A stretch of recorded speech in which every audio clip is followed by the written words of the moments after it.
CBI এর জালে সন্দীপ ঘোষ। আজিকর আর্থিক দুর্নীতি মামলায় গ্রেফতার সন্দীপ ঘোষ। সিজিও থেকে নিজামে এনে গ্রেফতার।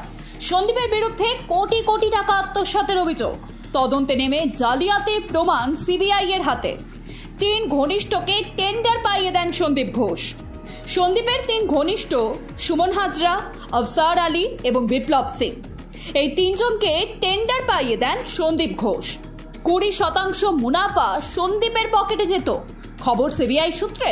আজিকর হাসপাতালে সন্দীপ ঘোষ প্রিন্সিপাল হওয়ার পর থেকেই বেড়ে যায় কাটমানি নেওয়ার প্রক্রিয়া। দুর্নীতি চরম আকার নেয়।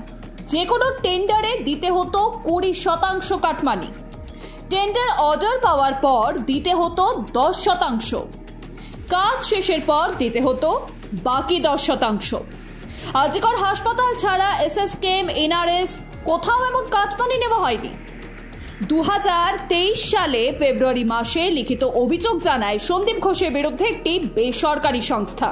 অভিযোগ, সন্দীপ ঘোষ নতুন কোনো ভেন্ডারের সঙ্গে সরাসরি কথা বলতেন না, তবে পেটুয়া 4টি ভেন্ডার সমস্ত কারবার অপারেট করত বলে অভিযোগ। মঙ্গলবার আদালতে পেশ করা হবে সন্দীপ ঘোষকে। 16 আগস্ট থেকে টানা জিজ্ঞাসাবাদের পর সন্দীপকে গ্রেফতার করেছে সিবিআই। সোমবার সকালে ফের তাকে তলব করা হয় সিজিও কমপ্লেক্সে। রাতে সেখান থেকে বার করে সন্দীপকে নিজাম প্যালেসে নিয়ে যায় সিবিআই আধিকারিকরা। তারপরেই কেন্দ্রীয় তদন্তকারী সংস্থার তরফে জানানো হয় গ্রেফতার করা হয়েছে সন্দীপকে। সন্দীপ সহ আরো 3 জনকে গ্রেফতার করে সিবিআই। গ্রেফতার ভেন্ডার বিপ্লব সিনহা, সুমন হাজরা।